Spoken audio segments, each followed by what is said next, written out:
बिस्मिल्लाहिर्रहमानिर्रहीम। This is doctor Farzad from career coaching centre. अगर बेटा आप लोग मेरी आवाज़ को सुन पा रहे हो तो ज़रा चैट बॉक्स में रिस्पॉन्ड कर दो।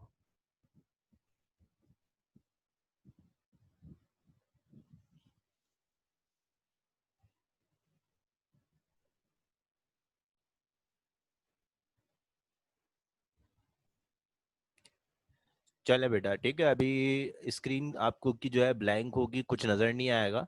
ठीक है, एक छोटा सा टॉपिक रह गया था हमारा चैप्टर नंबर 1 का, वो हम कवर कर लें और देन फिर इंशाल्लाह हम सपोर्ट एंड मूवमेंट जो है स्टार्ट करेंगे। अपना चैप्टर नंबर 2 है, तो आपको स्क्रीन भी मैं शेयर करूंगा।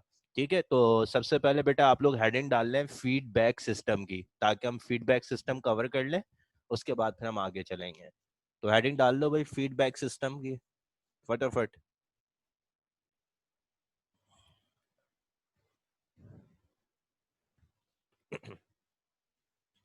अब देखो नाम से क्या पता चल रहा है, फीडबैक सिस्टम, यानी एक ऐसा सिस्टम है जो कि फीडबैक देगा। फीडबैक देने से मुराद क्या होता है?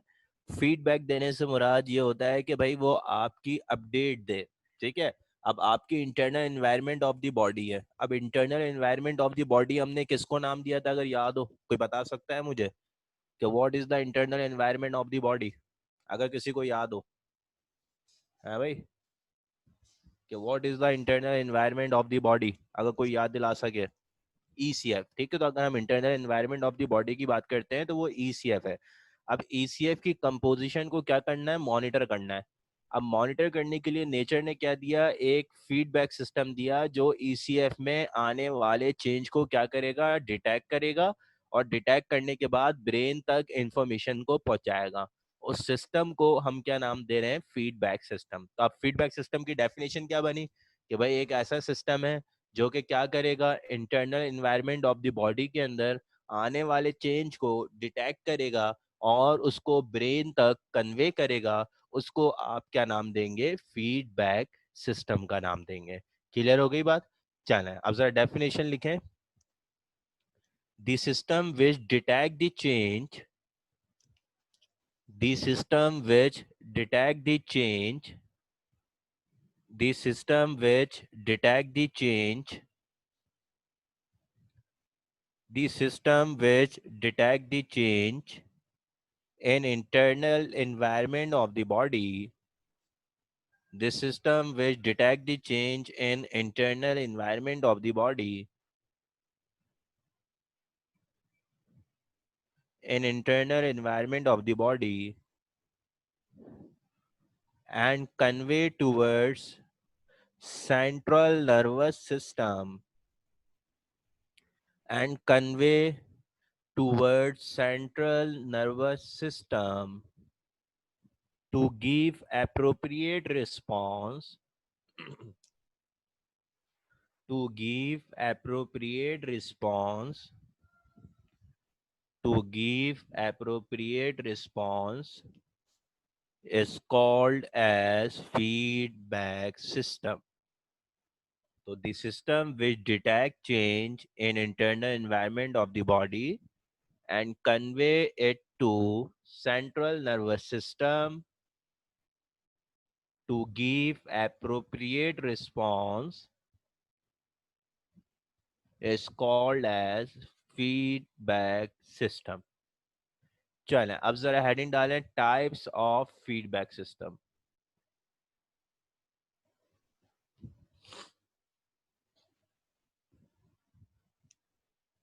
हेडिंग डाल लें भाई टाइप्स ऑफ फीडबैक सिस्टम की।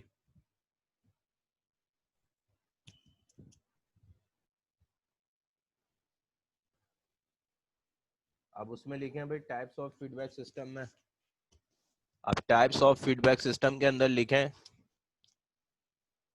There are two types of feedback system,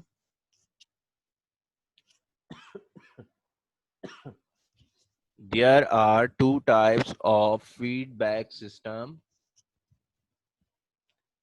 number 1 positive feedback system, number 2 negative feedback system. Number 1 positive feedback system,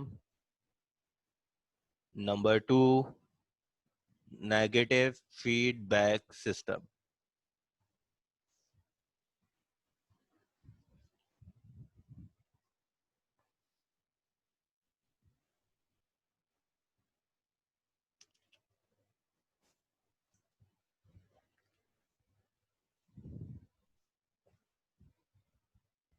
नहीं अभी बेटा मैंने स्क्रीन नहीं शेयर की हुई है, सिर्फ मैं डिक्टेट करवा रहा हूँ।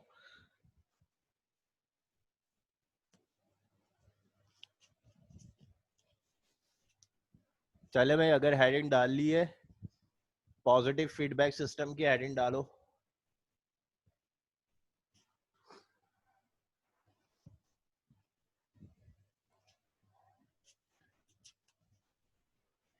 अब देखें ये दो वैरायटीज हैं, एक पॉजिटिव फीडबैक सिस्टम है और एक नेगेटिव फीडबैक सिस्टम है। अब पॉजिटिव हो या नेगेटिव हो, ठीक है, दोनों का काम क्या है, आने वाले चेंज को डिटेक्ट करो, डिटेक्ट करने के बाद ब्रेन तक भेज दो, और ब्रेन फिर क्या देगा, उस आने वाले चेंज को एप्रोप्रिएट रिस्पॉन्स देगा। इस पूरे सिस्टम को आप क्या नाम देते हैं, फीडबैक सिस्टम का नाम दे रहे हैं। अब देखिए होता क्या है, बाज दफा आपका फीडबैक सिस्टम इस तरह से रिएक्ट करता है कि आपकी बॉडी में चेंज आया, ठीक है। अब वो चेंज क्या आया, मिसाल के तौर पे हमारा बॉडी का नॉर्मल टेम्परेचर है 37 डिग्री सेल्सियस, ठीक है भाई, नॉर्मल टेम्परेचर कितना है, 37 डिग्री सेल्सियस। अब 37 डिग्री सेल्सियस जो है ये हमारा नॉर्मल टेम्परेचर है। अब जब 37 डिग्री सेल्सियस की हम बात कर रहे हैं, टेम्परेचर हो गया 37 से 38 डिग्री सेल्सियस, और जब 38 डिग्री सेल्सियस टेम्परेचर होगा, टेम्परेचर बढ़ा है, चेंज क्या आया कि टेम्परेचर बढ़ गया। अब अगर आपका फीडबैक सिस्टम इस तरह से काम करे कि 38 को 37 कर दे दोबारा, 38 को क्या कर दे, 37 कर दे दोबारा, मतलब आने वाले चेंज को कम किया। चेंज क्या आया था, इंक्रीज इन टेम्परेचर, इसने क्या किया, डिक्रीज इन टेम्परेचर। तो अगर फीडबैक सिस्टम इस तरह से काम करे कि आने वाला चेंज क्या हो जाए, मिनिमाइज हो जाए, तो उसको हम कहेंगे नेगेटिव फीडबैक सिस्टम। और अगर फीडबैक सिस्टम इस तरह से काम करे कि आने वाला चेंज और बढ़ जाए, मिसाल के तौर पे टेम्परेचर हमारा हुआ था 38 डिग्री सेल्सियस, अब वो 38 से जो है उसको उसने 39 कर दिया। अब 38 से 39 कर दिया तो इसका मतलब क्या है, जब 38 को 30, आवाज बहुत स्लो है, इससे ज्यादा लाउड बेटा मैं बोल नहीं सकता क्योंकि मेरी तबीयत खराब है, ठीक है। तो आप लोग ये करें कि अपने सिस्टम की जो है वॉइस को आप लोग जो है बढ़ा लें, हेडफोन जो है वो दोनों लगा लें, इससे लाउड मैं नहीं बोल सकता। तो बहरहाल, अब बीच में तुम लोग ने इंटरप्ट कर दिया, मुझे याद भी नहीं रहा क्या पढ़ा रहा था मैं। बहरहाल, तो मैं ये कह रहा था कि अगर आपका टेम्परेचर जो है वो 37 से 38 डिग्री सेल्सियस हो जाता है, जब 37 से 38 डिग्री सेल्सियस जब आपका टेम्परेचर हो जाएगा, तो ऐसी कंडीशन में फीडबैक सिस्टम दो तरह से काम कर सकता है। या तो 38 को 37 पे ले आए, नॉर्मल, मतलब क्या किया इसने, इसने आने वाले चेंज को क्या कर दिया, मिनिमाइज कर दिया। या फिर क्या हो सकता है, 38 था, चेंज आया तो उसने 38 को 39 कर दिया, मतलब आने वाले चेंज को मजीद बढ़ा दिया। तो एक ऐसा फीडबैक सिस्टम जो कि आने वाले चेंज को मिनिमाइज कर दे, उसको आप क्या नाम देते हो, नेगेटिव फीडबैक सिस्टम का नाम देते हो।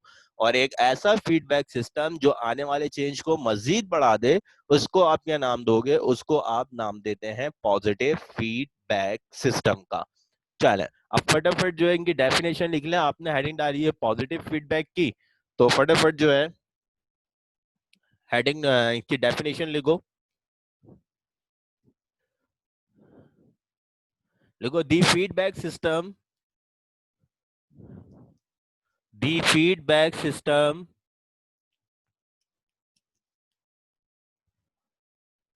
which work in a way that the feedback system which work in a way that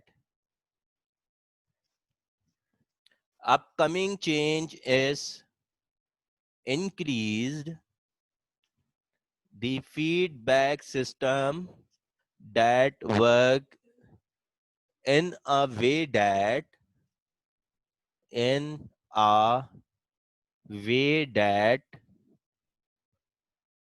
coming change is in a way that coming change is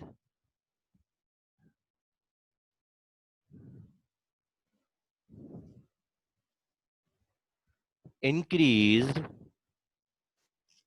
is called as positive feedback system. Is called as positive feedback system.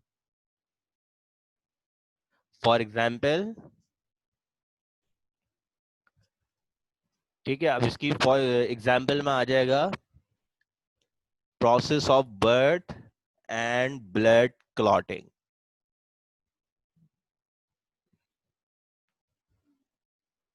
अब इसके बाद जो है heading डालें आप negative feedback system की. Positive feedback system मैंने आपको लिखवा दिया है. अब जो है नेगेटिव फीडबैक सिस्टम की हेडिंग डाल लें.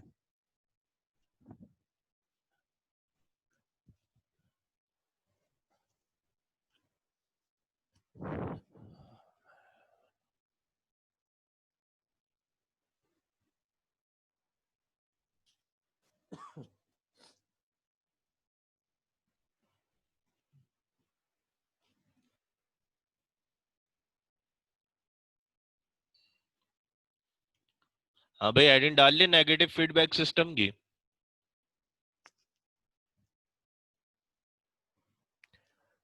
एग्जाम्पल में बेटा जो है process of birth and blood clotting. अब जैसे ब्लीडिंग स्टार्ट होती है, जब ब्लीडिंग स्टार्ट होगी तो ब्लड क्लॉट होना शुरू हो जाता है. तो ये क्या करेगा फीडबैक सिस्टम, उसको मजीद क्लॉट करवाएगा. तो ये पॉजिटिव फीडबैक सिस्टम का रिस्पॉन्स है. ठीक है, तो बर्थ का प्रोसेस भी ऐसे ही होता है. जब हम चैप्टर 4 पढ़ेंगे रिप्रोडक्शन, तो वहां आपको बताएंगे.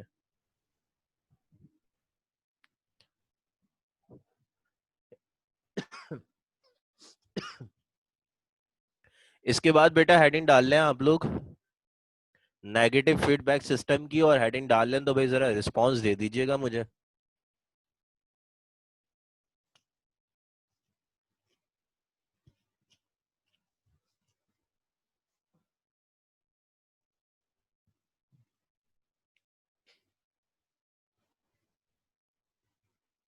चलें, आप जरा नेगेटिव फीडबैक सिस्टम की डेफिनेशन लिखें.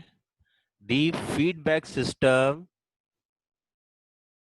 the feedback system that work in such a way that the feedback system that work in such a way the feedback system that work in such a way that coming change is reduced. The feedback system that work in such a way that coming change is reduced. Comma डाल के लिखें is called as negative feedback system. Is called as negative feedback system. For example, excretion and thermoregulation. Excretion and thermoregulation.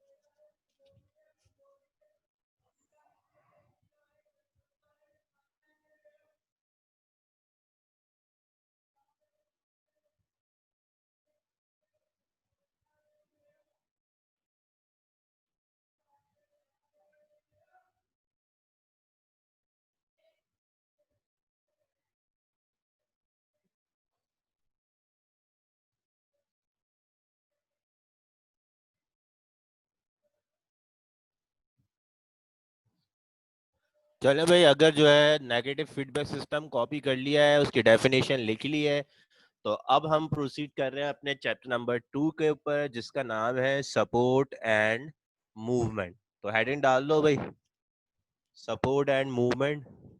अब देखें, chapter का नाम ही क्या है, support and movement है, तो सबसे पहले तो हमें यही पता होना चाहिए कि सपोर्ट क्या होता है और मूवमेंट क्या होती है। अगर मैं आपसे सवाल करता हूं कि बताओ भाई सपोर्ट क्या है, व्हाट इज सपोर्ट, तो आपका जवाब क्या होगा?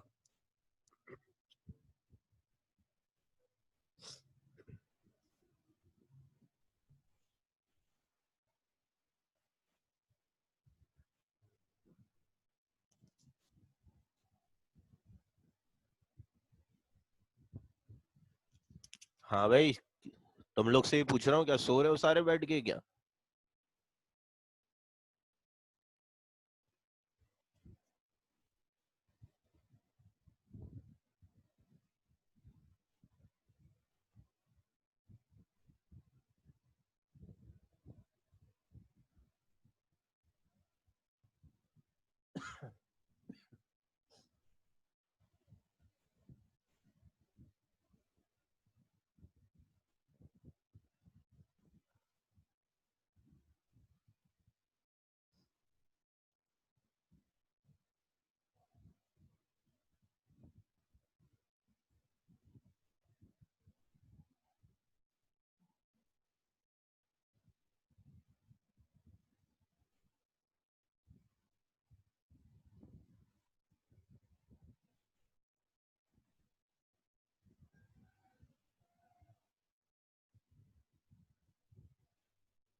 हाँ भाई, एबिलिटी है बॉडी की जो शेप को मेंटेन करती है, और बाकी लोग भाई,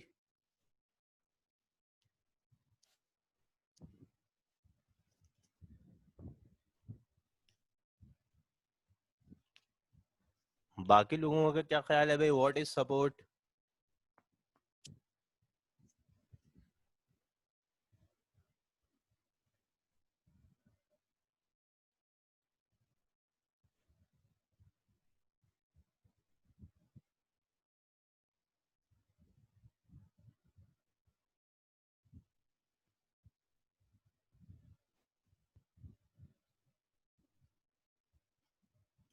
बस खाली आयशा के जो है वो दिमाग काम कर रहा है, बाकी किसी का नहीं कर रहा है क्या?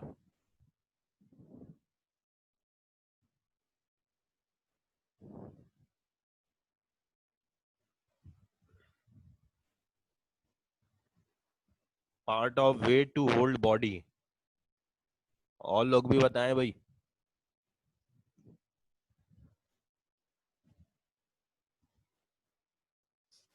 bears the weight of something and keeps it upright। और लोग भी बताएं। जो जो आपके जहन में आप बोलते चले जाएं, जरूरी नहीं है कि वो ठीक हो। जो आपका माइंड कह रहा है आपने बोलना है। बोल के लब आजाद है तेरे, जल्दी बोलो।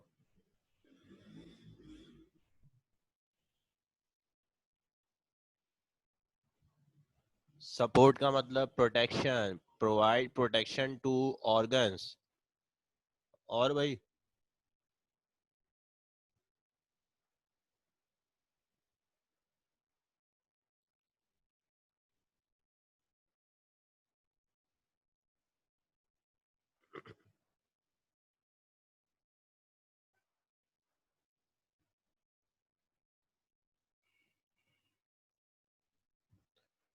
शेप को कहते हैं, जैसे स्केलेटन बॉडी के वो होल्ड करता है और शेप मेंटेन करता है, सो वो सपोर्ट होती है। और लोग भी बताएं।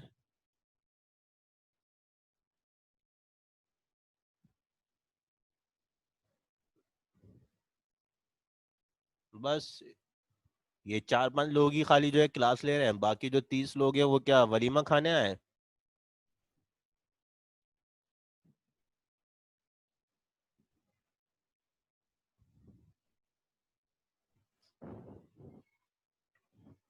तो अगर हम सपोर्ट की बात करते हैं तो सबसे पहले तो सपोर्ट क्या है, बॉडी की वो एबिलिटी है जो उसे इक्विलिब्रियम में मेंटेन रखती है। समझ में आ रही बात? तो सपोर्ट क्या हुआ? सपोर्ट बॉडी की एक ऐसी एबिलिटी है जो उसको इक्विलिब्रियम में रखती है। मिसाल के तौर पे भाई आपकी बॉडी है, अब आप जो है अपनी बॉडी को ही देख लो, ठीक है, हेड टू टो है, ठीक है। अब आप जो है वो चलें फिरें भागें दौड़ लगाएं या उल्टे हो जाएं या नीचे हो जाएं कुछ भी हो जाए, ऐसी कंडीशन में आपका सर जो है वो सर पे ही रहेगा। ऐसा नहीं होगा कि सर जो है वो निकल के नीचे आ जाए, या ऐसा नहीं होगा कि आपके पैर ऊपर आ जाए, या ऐसा नहीं होगा कि आपके हाथ इधर उधर चले जाए। ठीक है, हर चीज अपनी जगह क्या है, इक्विलिब्रियम पे है, अपनी जगह क्या है, मेंटेन है। और वही एबिलिटी जो बॉडी को इक्विलिब्रियम के अंदर मेंटेन करती है, उसको आप क्या नाम देते हैं? आप उसको सपोर्ट का नाम देते हैं। क्लियर हो गई बात? तो सपोर्ट क्या? It is the ability of organism which keep it in equilibrium, maintain shape and help in movement. चलो तो फटाफट जो है सपोर्ट की हेडिंग डाल लो और डेफिनेशन लिख लो, आपकी स्क्रीन पे आ रही होगी कि it is the ability of organism which keep it in equilibrium, maintain shape and help in movement. अब इस पूरी चैप्टर का नाम ही सपोर्ट एंड मूवमेंट है। हमने पूरे चैप्टर में सपोर्ट पढ़नी है और मूवमेंट पढ़नी है। तो पहले हम सपोर्ट इन एनिमल्स पढ़ेंगे और फिर सपोर्ट इन प्लांट्स पढ़ेंगे। इसी तरह फिर हम मूवमेंट इन एनिमल पढ़ेंगे और मूवमेंट इन प्लांट्स पढ़ेंगे। ठीक है, एनिमल वाला पोर्शन आपका जूलॉजी का हो जाएगा और प्लांट वाला पोर्शन आपका बॉटनी का हो जाएगा। तो नीचे 2 पॉइंट लिखे हुए हैं कि इन प्लांट सपोर्ट जो है वो कौन प्रोवाइड करता है? प्लांट टिश्यूज प्रोवाइड करते हैं, जिसमें स्क्लेरन कायमा है, कॉलन कायमा है और टर्जेट पैरन कायमा है। जबकि एनिमल्स में क्या प्रोवाइड करेगा सपोर्ट? एक स्केलेटल सिस्टम मौजूद है जिसको आप स्केलेटन का नाम देते हैं, और मसल्स हैं जो सपोर्ट प्रोवाइड करते हैं। चलो तो ये जो आपके सामने स्लाइड है भाई, इसको कॉपी कर लो, और कॉपी जब हो जाए तो मुझे जरा रिस्पॉन्स दे दो जरा चैट बॉक्स में।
चलो भाई, अगर आपने ये कॉपी कर लिया है तो फिर हम आगे चलते हैं।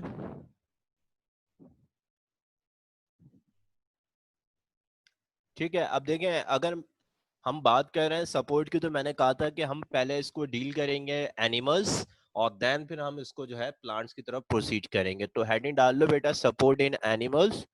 और अगर हम बात कर रहे हैं मल्टी सेलुलर एनिमल्स की, तो बता रहे हैं कि multicellular animals have skeletal system to maintain their shape and to bear their weight to avoid collapse of body। ठीक है, मल्टी सेलुलर एनिमल के पास क्या मौजूद है, एक स्पेसिफिक जो है सिस्टम मौजूद है, स्केलेटल सिस्टम है, जिससे वो अपना शेप क्या करता है, मेंटेन करता है, और अपनी बॉडी का वेट भी क्या करता है, बियर कर रहा होता है। तो ये पॉइंट कॉपी कर लो बेटा, और उसके बाद जो है स्केलेटल सिस्टम की हेडिंग डाल लेना। ठीक है, तो अभी बिल्कुल इसी तरह से सपोर्ट इन एनिमल की हेडिंग डालो, ये पॉइंट कॉपी कर लो, और देन फिर आप जो है स्केलेटल सिस्टम की हेडिंग डाल लेना।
हाँ भाई, डाल ली हेडिंग सबने।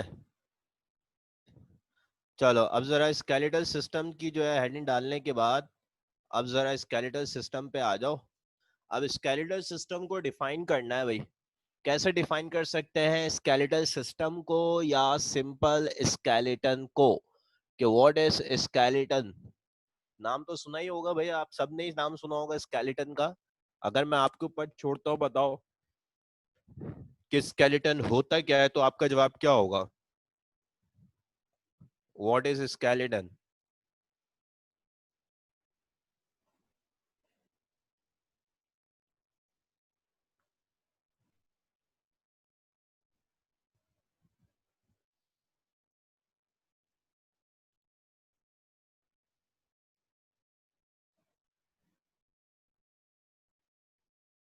बॉडी फ्रेम होगा। चलो ठीक है, framework of the bones, framework of the organism. चलो, और बाकी लोग भी बताएं भाई।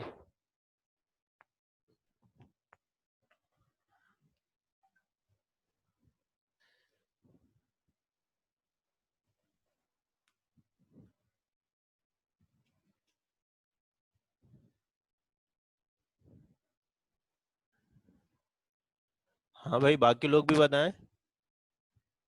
चलो अब देखो, अगर मैं स्केलेटन को डिफाइन करना चाहूँ ना बेटा, तो सबसे पहली बात तो मुझे मेंशन करनी है स्केलेटन के अंदर कि it is the set of hard structure. ये क्या है? ये हार्ड स्ट्रक्चर का सेट है। अब हार्ड स्ट्रक्चर का सेट है, तो इसके तीन फंक्शन होते हैं। पहली फंक्शन तो इसका ये होगा कि ये बॉडी को प्रॉपर शेप देता है।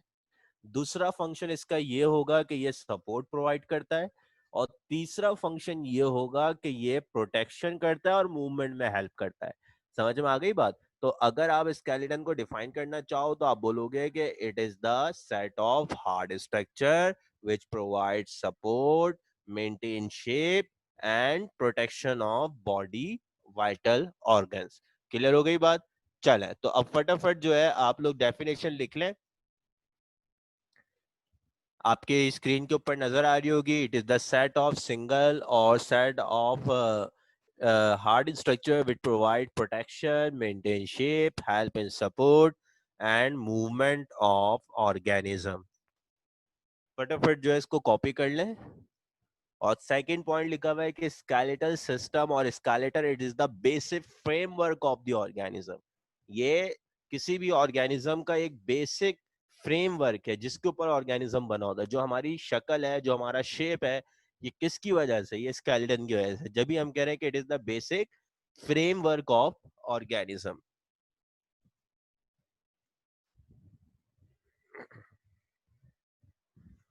ठीक है भाई, जिसने ये कॉपी कर लिया है वो हेडिंग डाल ले अब, टाइप्स ऑफ स्केलेटल सिस्टम की।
हाँ भाई, कॉपी कर लिया? चलो हेडिंग डाल लो अब जरा, टाइप्स ऑफ स्केलेटल सिस्टम की। अब अगर हम बात करते हैं टाइप्स ऑफ स्केलेटल सिस्टम की, तो we have three types of skeletal system. Number one is exoskeleton, number two is endoskeleton, number three is hydrostatic skeleton. ठीक है भाई, तो लिख ले इसके अंदर, there are three types of skeleton. There are three types of skeleton. Number one is exoskeleton. Number two is endoskeleton.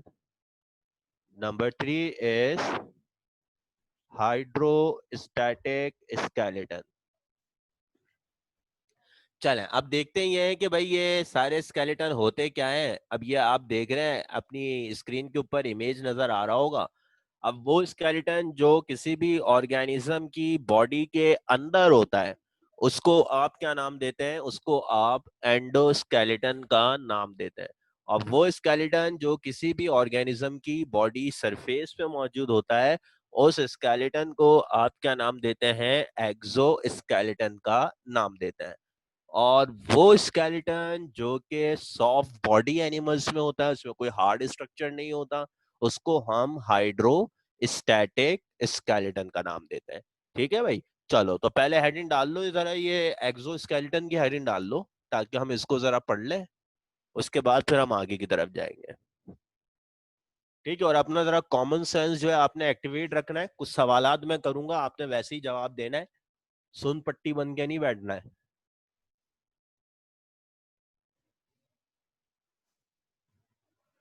चले भाई, अब जरा जो है डिफाइन करना है एक्सोस्केलेटन को। मेरे ख्याल में अब डिफाइन करना कोई बड़ी बात नहीं है, कोई इसमें रॉकेट साइंस नहीं है, हर कोई डिफाइन कर सकता है। कॉमन सेंस कह रहा है, एक्सो मतलब होता है बाहर, ठीक है, और स्केलेटन हम स्केलेटन को ही कह रहे हैं। तो वो स्केलेटन जो किसी भी ऑर्गेनिज्म की बॉडी सरफेस के बाहर मौजूद होता है या बॉडी सरफेस के ऊपर मौजूद होता है, उसको हम क्या नाम देंगे? एक्सो स्केलेटन का। चलो तो लिखो, the skeleton which present the skeleton which present the skeleton the skeleton which present the skeleton which present The skeleton which present over the skeleton which present over the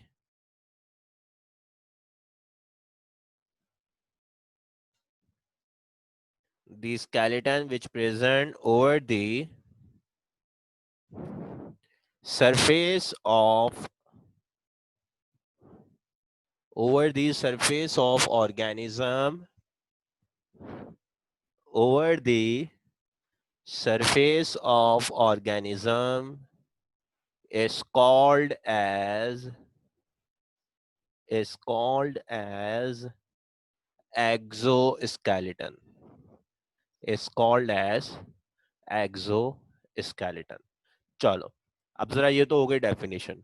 अब जरा मुझे कॉमन सेंस जो है वो use करके बताओ कि animal की बॉडी सरफेस पे एक्सोस्केलेटन है, ठीक है? तो अब बताओ जरा, जो बॉडी सरफेस के ऊपर कौन सा टिश्यू है हमारी एनिमल्स के अंदर जो बॉडी सरफेसिस के ऊपर मौजूद होता है? कोई नाम देते हैं उस टिश्यू को?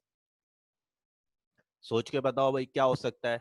कौन सा एनिमल टिश्यू है जो बॉडी सरफेसिस पे होता है?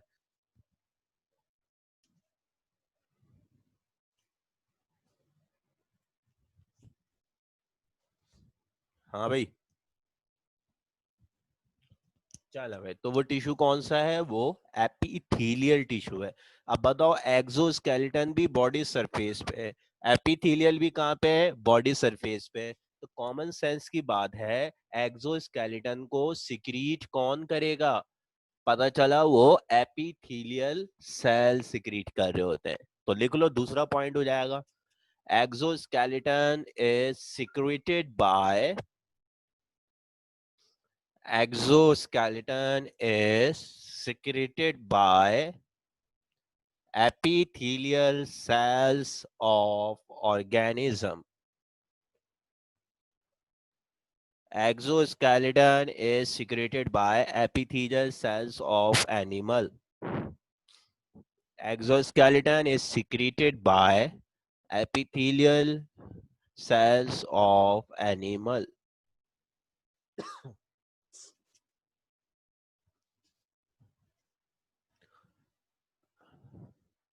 चले, अब देखिए, जो एक्सोस्केलेटन सिक्रीट हुआ है और एपिथेलियल सेल ने सिक्रीट किया है, तो ये एक्सोस्केलेटन होता है नॉन लिविंग इन नेचर। इसके अंदर कोई प्रॉपर्टी ऑफ लाइफ नहीं पाई जाती, ठीक है? तो ये भी लिख लो, ये तीसरा पॉइंट हो जाएगा आपका। Exoskeleton exoskeleton exoskeleton is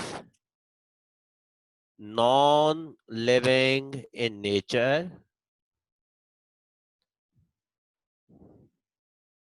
Exoskeleton is non-living in nature. अब जाहिर सी बात है भाई, ये नॉन लिविंग इन नेचर है, कोई प्रॉपर्टी ऑफ लाइफ नहीं पाई जाएगी, तो ये वक्त के साथ साथ और बॉडी के साथ साथ ग्रो भी नहीं करेगा। चलो, तब अगला पॉइंट लिख लो। It don't grow with size of animal. It don't grow with size of animal. It don't grow with size of animal. इतना लिख लो तो भाई बता देना मुझे।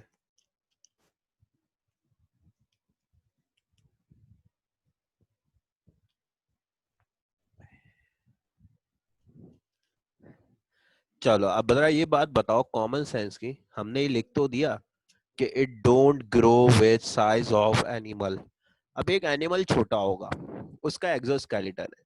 अब जब वो बड़ा हो जाएगा तो क्या एक्सोस्केलेटन उसका वही चुनना रहेगा? हम तो ये देख रहे हैं भाई, एक कॉकरोच है, उस कॉकरोच के ऊपर जो है एक एक्सोस्केलेटन होता है। जब वो छोटा होता है तो छोटा होता है, बड़ा होता है तो बड़ा एक्सोस्केलेटन होता है। अभी हमने कहा कि ये साइज के साथ बड़ा नहीं होता, लेकिन हम तो देख रहे हैं कॉकरोच में तो हमेशा एक्सोस्केलेटन है, छोटा है तो छोटा है, और अगर बड़ा है कॉकरोच तो बड़ा एक्सोस्केलेटन है। तो ये क्या चक्कर है भाई? इसका कोई जवाब देगा? बिल्कुल, तैयबा ने बिल्कुल सही कहा। क्रोतलैन भी बिल्कुल ठीक कह रही हैं कि भाई जब ये साइज बड़ा हो रहा होता है ना, तो ये अपने एग्जोस्केलेटन को शेड ऑफ कर देता है, गिरा देता है। और जब ये गिरा देगा, उसके बाद क्या होगा, एपिथेलियल सेल दोबारा एक नया सिक्रीट करते हैं। समझ में आ रही बात? और इस प्रोसेस को आप क्या नाम देते हो? This process is called as ecdysis या फिर मोल्टिंग। ठीक है, अभी मैं चैट बॉक्स में बता रहा हूँ कि स्पेलिंग क्या होती है, कि इग्डाइसिस या फिर मोल्टिंग।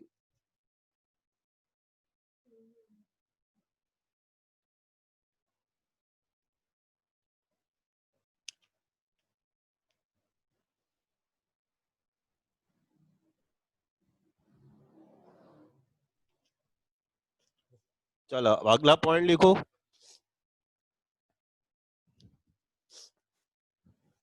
लिखो, व्हेन एनिमल्स ग्रो,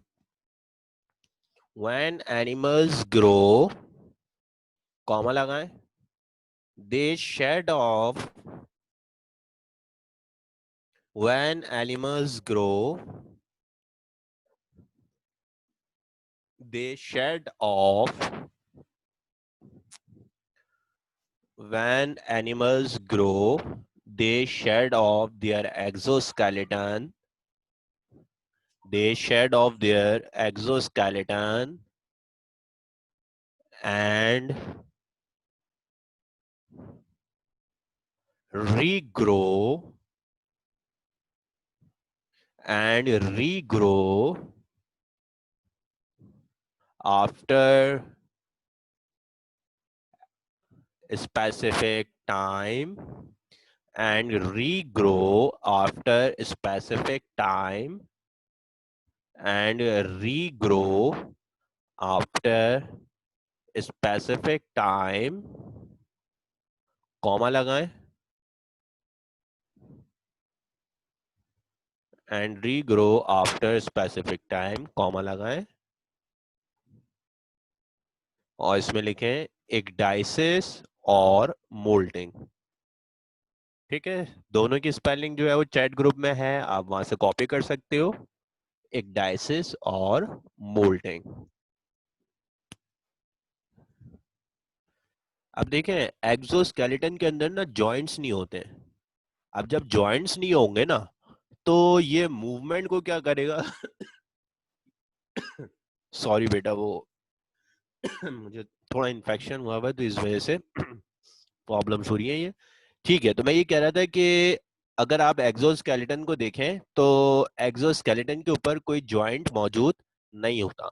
और जब ये जॉइंट मौजूद नहीं होता, तो उससे क्या होगा, मूवमेंट सही तरीके से नहीं हो पाएगी। अब आप लोग देख लें, आपकी बॉडी में मूवमेंट क्यों हो रही है? क्योंकि वहां पे जॉइंट्स मौजूद हैं। तो जहां जॉइंट मौजूद होगा, वहां पे प्रॉपर तौर पे मूवमेंट होंगी। अब पूरे एक्सोस्केलेटन में हम देखें, जॉइंट ही नहीं होता, तो इसका मतलब है ये मूवमेंट को प्रमोट करेगा या रिस्ट्रिक्ट करेगा?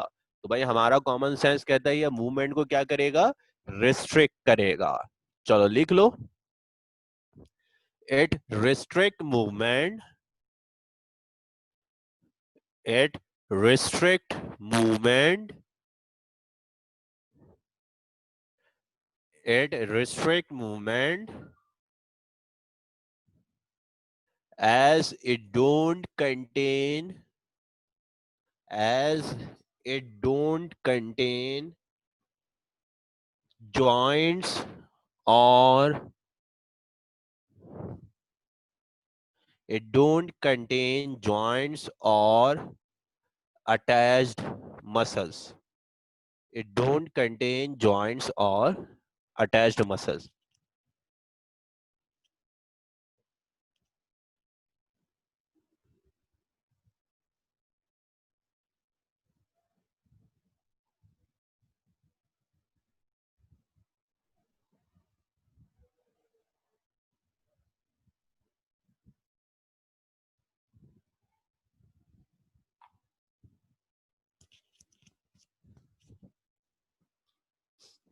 हाँ भाई, कर लिया ये कॉपी?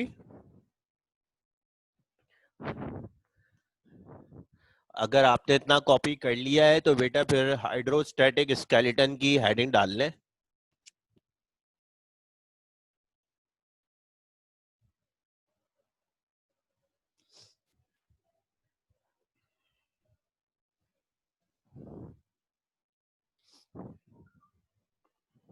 हाइड्रोस्टैटिक स्केलेटन की हेडिंग डाल लें भाई।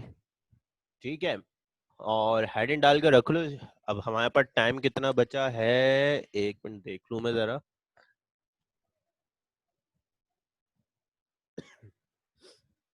हमारे पास टाइम है 8 मिनट का ना। तो बेटा ये 8 मिनट में तो नहीं हो पाएगा। आप लोग एक काम करें कि आप स्क्रीनशॉट ले लो, ठीक है, इस डायग्राम का। ये डायग्राम आप लोग नेक्स्ट लेक्चर में ड्रॉ करके रखिएगा, ताकि फिर हम जो है ना उसको पढ़ सकें, आगे फर्दर प्रोसीड कर सकें। इसके बारे में काफी चीजें हैं, वो मैं आपको इंशाल्लाह नेक्स्ट लेक्चर के अंदर करवाऊंगा। आज के लेक्चर के हवाले से अगर आप कोई क्वेश्चन करना चाहते हैं तो भाई कर सकते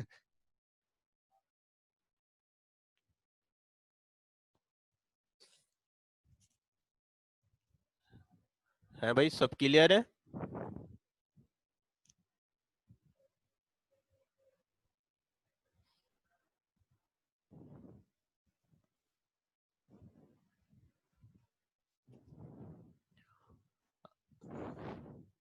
होम्योस्टैसिस के रीजन क्यों नहीं करवाए?